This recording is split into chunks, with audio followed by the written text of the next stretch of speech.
What happens when one of Hollywood's biggest stars walks onto a beloved talk show and turns a friendly interview into an absolute nightmare?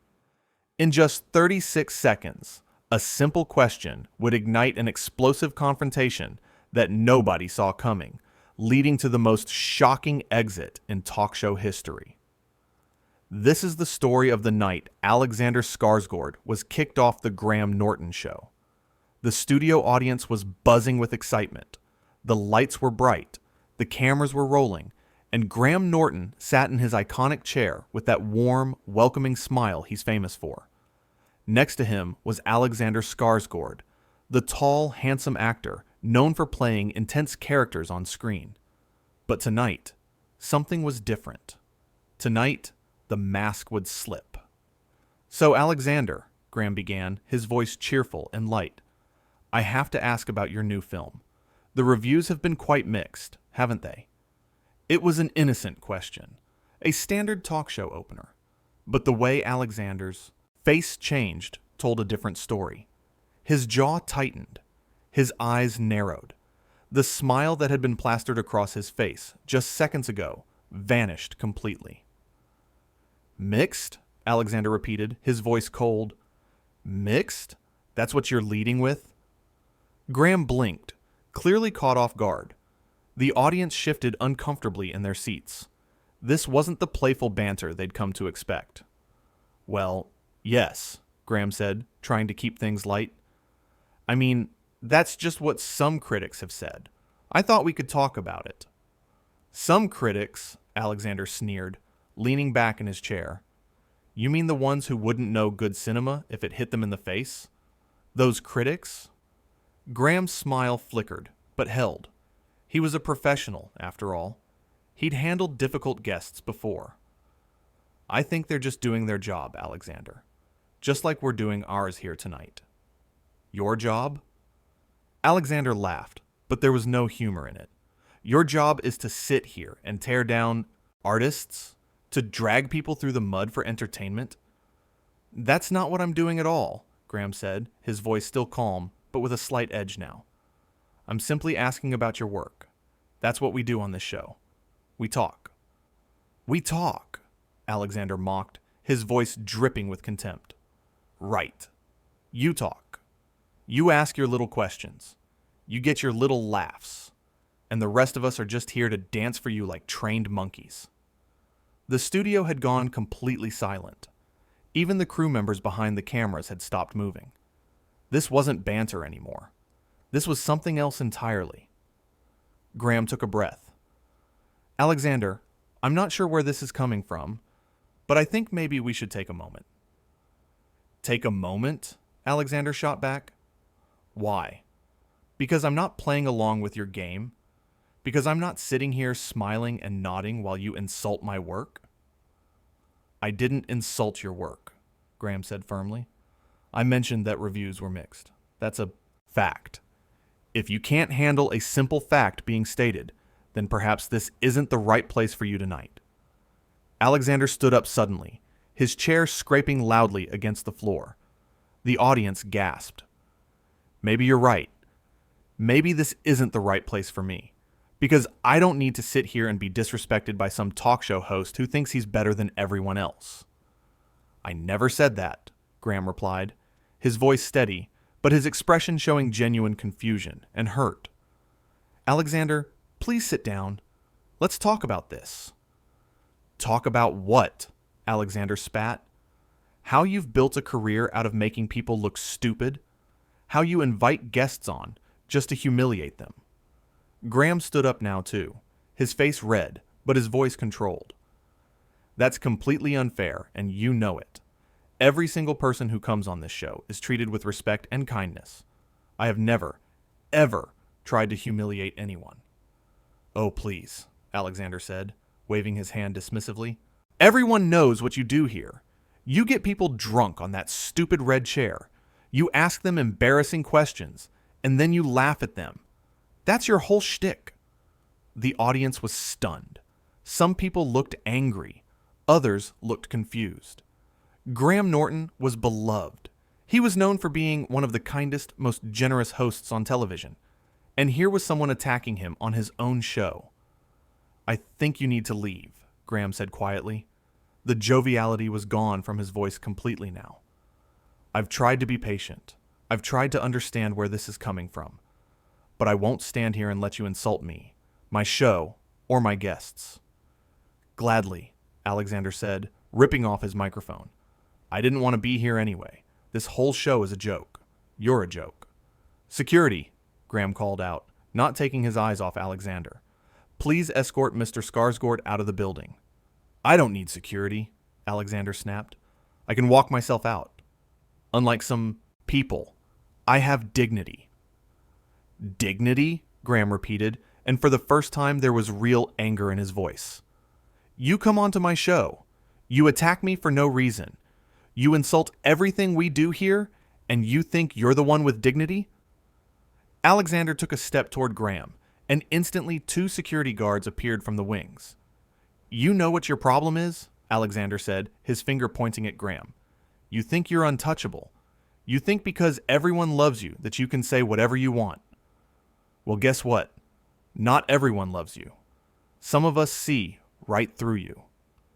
"That's enough," one of the security guards said, placing a hand on Alexander's arm. "Don't touch me," Alexander snarled, yanking his arm away. But the guards were persistent, professional.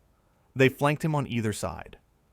"You'll regret this," Alexander said, his voice rising as they began to guide him toward the exit. "You'll all regret this. Do you know who I am? Do you know what I could do to this pathetic little show?" Graham just stood there, watching silently. His face was pale. His hands were shaking slightly. The audience was frozen, unsure whether to clap, to boo, or to simply sit in shocked silence.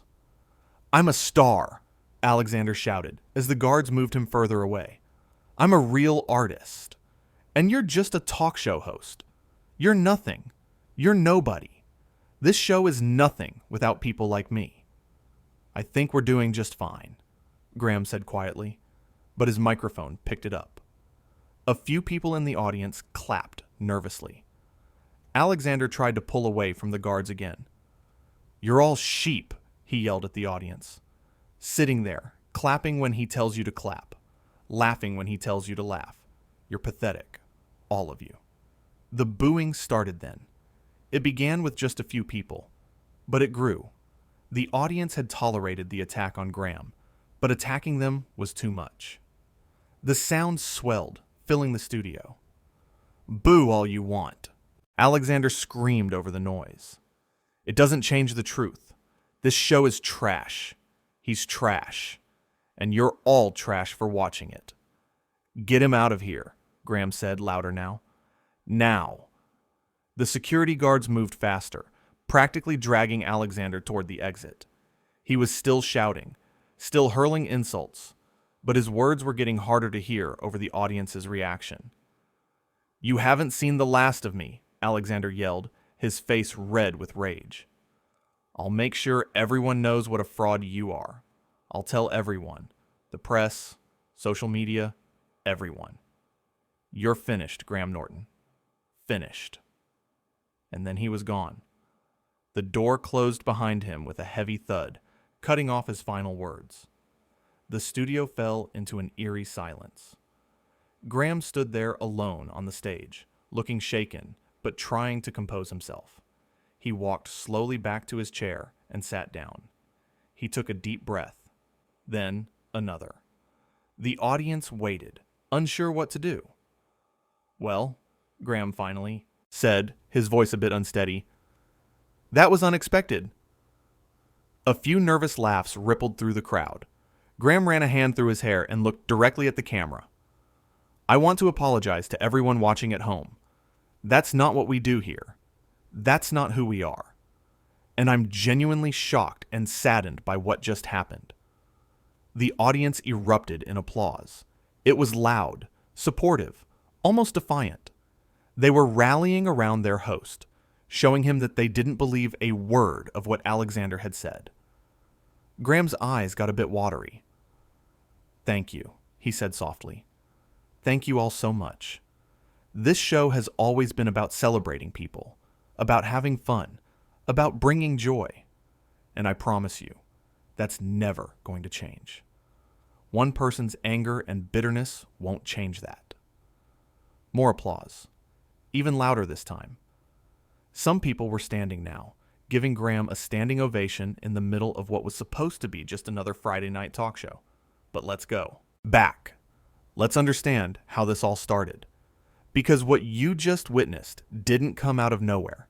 The signs were there from the moment Alexander walked onto that stage. When Graham had first introduced him, Alexander's smile had seemed forced. His handshake had been brief, almost dismissive, and when he sat down, he'd positioned himself at an angle, slightly turned away from Graham. Body language experts would later point out that these were all signs of hostility, of someone who didn't want to be there. But Graham, ever the gracious host, had pressed on. "It's so wonderful to have you here," he'd said warmly. "Your fans are so excited to see you." "Are they?" Alexander had responded, his tone flat. Not rude yet, but not friendly either. Just flat. Disinterested. Graham had tried again. "Of course they are. You've done such incredible work over the years. True Blood, Big Little Lies, The Northman. You've built quite a career." "I suppose," Alexander had said, examining his fingernails. The audience had laughed a little, thinking it was dry humor. But it wasn't. It was genuine indifference, bordering on contempt. That's when Graham had asked about the new film. That's when everything had exploded. Looking back at it now, it's clear that Alexander had walked onto that stage looking for a fight. Maybe he'd had a bad day. Maybe he was dealing with personal issues. Maybe he genuinely believed that Graham was beneath him somehow. Whatever the reason, he'd decided that Graham Norton was going to be the target of his anger. And Graham, to his credit, had handled it as well as anyone possibly could. He'd remained calm when Alexander had attacked him. He'd tried to de-escalate when things got heated. He'd only asked Alexander to leave when it became absolutely clear that there was no other option. "The thing is," Graham had said to the audience after Alexander left, "we have people on this show every single week. Actors, musicians, athletes, authors. People from all walks of life. And 99.9% of them are absolutely lovely. They're kind, they're funny, they're grateful to be here. We have wonderful conversations. We laugh together. It's joyful." He paused, collecting his thoughts.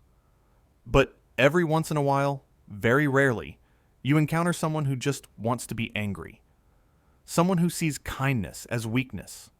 Someone who mistakes friendliness for foolishness.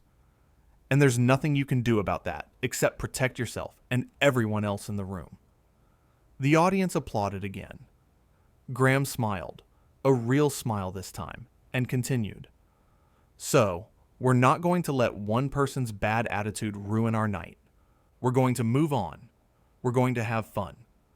Because that's what we do here. That's who we are." And they did move on. The show continued with the other guests who'd been scheduled. There was laughter. There were good stories. The audience sang along to the musical performance at the end. It was a good show, despite everything.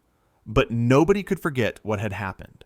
In the commercial breaks, people were already pulling out their phones, checking social media, seeing if anyone else was talking about it. The studio audience members were texting their friends and family. "You won't believe what just happened," they wrote. "Alexander Skarsgård just got kicked off the show." The other guests that night had been visibly shaken too. When they came out for their segments, they'd hugged Graham a little tighter than usual. They'd been extra complimentary, extra warm. They wanted him to know they were on his side. One of them, a well-known British comedian, had even addressed it directly. "I've been coming on this show for years," she'd said, "and Graham is quite possibly the loveliest man in television. What that man did tonight was disgraceful. Absolutely disgraceful." Graham had tried to wave it off, to move past it, but she'd insisted. "No, I'm going to say it because it's true. You treat everyone with respect. You make everyone feel welcome, and you didn't deserve that." The audience had gone wild with applause. Graham had gotten teary again. "You're very kind," he'd managed to say. "Thank you." But even as the show went on, even as they laughed and joked and tried to return to normalcy, there was an elephant in the room, a tension in the air. Everyone was thinking about the same thing: the confrontation, the anger, the shocking exit. During one of the commercial breaks, Graham had addressed the studio audience directly. "I just want you all to know," he'd said, his voice sincere, "that what happened earlier, that's not normal. That's not okay. And I want to make sure you're all right. If anyone feels uncomfortable or upset by what they witnessed, please let our staff know, and we'll take care of you." Several people had nodded. A few were crying. The whole thing had been genuinely upsetting for many of them. They'd come to see a fun talk show, and instead, they'd witnessed what felt like a personal attack on someone they admired. One audience member had raised her hand. "Graham," she'd called out, "we love you. We're with you. Don't let him get to you." Graham had smiled, a bit sadly. "I won't," he'd promised. "Thank you." When the cameras started rolling again, Graham was back in professional mode, smiling, laughing, asking thoughtful questions. But those who knew him well could see the hurt in his eyes, could see the way his hands trembled just slightly when he lifted his cards, could see the effort it took to maintain his composure. Because here's the thing about people like Graham Norton: they build their careers on being kind, on creating a safe, fun space for everyone. When someone violates that space, when someone attacks them in their own home, so to speak, it cuts deep. It's not just professional. It's personal. As the show drew to a close, Graham gave his typical warm goodbye to the audience. "Thank you all so much for being here tonight," he said, "for your support, your laughter, your love. It means everything to me, to all of us here. We'll see you next week." The audience stood and applauded. It went on for longer than usual. They didn't want to leave. They wanted Graham to know, beyond any doubt, that they were on his side, that they appreciated him, that one terrible guest couldn't change how they felt. Graham stood too, waving, blowing kisses, his smile genuine now, despite everything. When the cameras finally stopped rolling and the lights dimmed, he took a moment. Just stood there on the stage, looking out at the audience as they slowly filed out, taking it all in, processing what had just happened. A producer approached him. "Are you okay?" she asked quietly. Graham nodded. "I will be," he said. "I just need a minute." "Take all the time you need," she said, squeezing his shoulder. "What you did tonight, how you handled that, it was remarkable. Professional, dignified, and firm. You should be proud." "I didn't want it to come to that," Graham said. "I really didn't. I tried everything to de-escalate. I gave him so many chances." "We all saw that," the producer assured him. "Everyone saw that. You did everything right. He was the one who chose to act that way. That's on him, not you." Graham nodded again, but he still looked troubled. "I keep thinking about what I could have done differently, what I could have said that might have calmed him down." "Nothing," the producer said firmly. "There was nothing you could have done. Some people are just looking for a fight. And when they are, nothing you say or do will change that. You protected yourself, you protected the audience, and you protected the integrity of this show. That's all you could do." In the wings, crew members were talking in hushed tones. Security guards were reviewing what had happened, making sure protocols had been followed. Other staff members were checking on the remaining guests, making sure they felt safe and comfortable. It had been chaos, professional, controlled chaos, but chaos nonetheless. And at the center of it all had been Graham. Calm, steady Graham, who'd stood his ground when attacked, who'd asked someone to leave his show, something he'd never done before in all his years of hosting, who'd chosen dignity over conflict, but who'd also chosen self-respect over keeping the peace. He called this show a joke, Graham said quietly, almost to himself. Said I was a joke, that we were all trash. And he was wrong, the producer said. Completely, utterly wrong. This show is beloved. You're beloved. One angry man's opinion doesn't change that. I know, Graham said. I do know that. It just stings, you know? I pride myself on making guests feel comfortable, on creating an environment where people can be themselves, have fun, relax, and to have someone come in and throw all that back in my face, to attack me for the very things I try to do well. It hurts. Of course it hurts, the producer said. You're human, but don't let his bitterness poison your kindness. Don't let one bad experience change who you are or how you run this show. Graham looked at her and smiled, a real smile. You're right. Thank you. I needed to hear that. Anytime, she said. Now go home. Get some rest. Process this. And tomorrow, we'll deal with whatever comes next. But even as Graham gathered his things and prepared to leave, he couldn't shake the feeling that something had fundamentally changed. Not in how he would host his show, not in his commitment to kindness and joy, but in his understanding that sometimes, no matter how good your intentions are, no matter how kind you try to be, some people will still choose anger, will still choose conflict, will still choose to tear you down. And on that night, on the Graham Norton show, Alexander Skarsgård had made that choice, had chosen anger over grace, had chosen insults over conversation, had chosen to attack rather than engage. And in doing so, he'd forced Graham to make a choice too. A choice to stand up for himself. A choice to protect his show, his crew, and his audience. A choice to say enough is enough. It was a choice Graham never wanted to make. But when pushed, when left with no other option, he'd made it. Firmly, clearly, and without apology. Because at the end of the day, kindness doesn't mean being a doormat. Graciousness doesn't mean accepting abuse. And creating a welcoming space sometimes means showing the door to those who refuse to respect it. That's what Graham learned that night, and that's what everyone watching learned too. The show would go on. Graham would continue to be the warm, funny, generous host he'd always been. Guests would continue to have wonderful experiences in that red chair, sharing stories and laughter with millions of viewers. But everyone would remember the night Alexander Skarsgård crossed a line, the night he mistook kindness for weakness. The night he learned that even the nicest people have boundaries. And the night Graham Norton showed the world that you can be both gentle and strong, both kind and firm, both welcoming and willing to show someone the door when they've gone too far.